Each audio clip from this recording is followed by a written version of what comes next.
సిరిసిల్ల వస్త్ర పరిశ్రమలో నెలకొన్నటువంటి సంక్షోభం వల్ల ఈ వస్త్ర పరిశ్రమ పైన ఆధారపడి పనిచేస్తున్నటువంటి పౌరులు కార్మికులు కావచ్చు, అనుబంధ రంగాలపై కార్మికులు ఒకవైపు ఉపాధి కోల్పోని అనేక ఇబ్బందులు ఎదుర్కొన్నటువంటి పరిస్థితి ఉంది.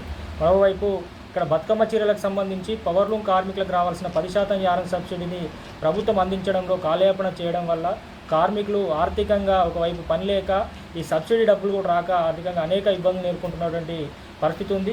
మరి ఈ మధ్య కాలంలోనే ఒకవైపు ఉపాధి లేక ఆర్థికంగా ఇబ్బంది ఎదుర్కొని 7 మంది కార్మికులు ఆత్మహత్య చేసుకున్నటువంటి పరిస్థితి ఉంది. మరి ప్రభుత్వము ఈ యారన్ సబ్సిడీ విషయంలో ఎందుకు జాప్యం చేస్తుందో నాకు అర్థం కావడం లేదు. మరి ఇప్పటికే యారన్ సబ్సిడీ అందించాలని CIT పవర్లూమ్ వర్కర్స్ యూనియన్ ఆధ్వర్యంలో అనేక ఆందోళన పోరాటాలు చేసినప్పటికీ కూడా ప్రభుత్వం ఇప్పటివరకు స్పందించడం లేదు.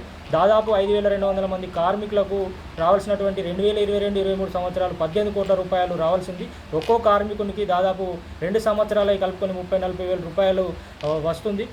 అందిస్తే ప్రస్తుతం ఉపాధి లేని సందర్భంలో కార్మికులకు కొంత ఉపశమనం దొరికి మరి కుటుంబాలను కొంత కాపాడుకునే పరిస్థితి ఉంటుంది. ఇప్పుడు ఒకవైపు పని లేక ఈ సబ్సిడీ ఇచ్చేది ప్రభుత్వం ఇవ్వకపోవడం వల్ల మరి ఇబ్బందులతో మనస్తాపానికి గురై మనోవేదనతో కుటుంబాన్ని పోషించుకోలేక కార్మికులు ఆత్మహత్యలు చేసుకుంటున్నటువంటి పరిస్థితి మనం చూస్తూ ఉన్నాం. ప్రభుత్వం వెంటనే ఇప్పటికైనా స్పందించి వెంటనే రేపటిలోగా కార్మికులకు రావాల్సినటువంటి యారన్ సబ్సిడీలు వెంటనే అందించి కార్మికులకు అందించాలి. అదేవిధంగా ఉపాధి గురించి కూడా ప్రభుత్వం చర్యలు తీసుకోవాలి.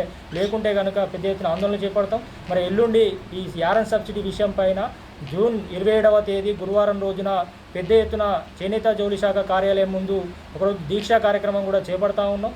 ఈ దీక్షా కార్యక్రమంలో యారన్ సబ్సిడీ రావాల్సినటువంటి కార్మికులందరూ కూడా పెద్ద ఎత్తున పాల్గొని విజయవంతం చేయాలి. ఎందుకంటే మరి యారన్ సబ్సిడీ రావాలి అని చెప్పి అందరూ అడుగుతున్నారు తప్ప మరి ప్రభుత్వానికి పెద్ద ఎత్తున మన యారన్ సబ్సిడీ ఆకాంక్షను తెలియతేనే ప్రభుత్వం స్పందించే అవకాశం ఉంది. కాబట్టి ప్రతి ఒక్క కార్మికుడు తమ వంతు బాధ్యతగా ఎల్లుండి గురువారం రోజున జరిగే దీక్షలో పాల్గొని మన యారన్ సబ్సిడీ పోరాటంలో పాల్గొని సాధించుకునేందుకు మీ వంతు భాగస్వాములు కావాలని చెప్పి CIT పవర్లూమ్ వర్కర్స్ యూనియన్ పక్షాన పిలుపునివ్వడం జరుగుతూ ఉంది.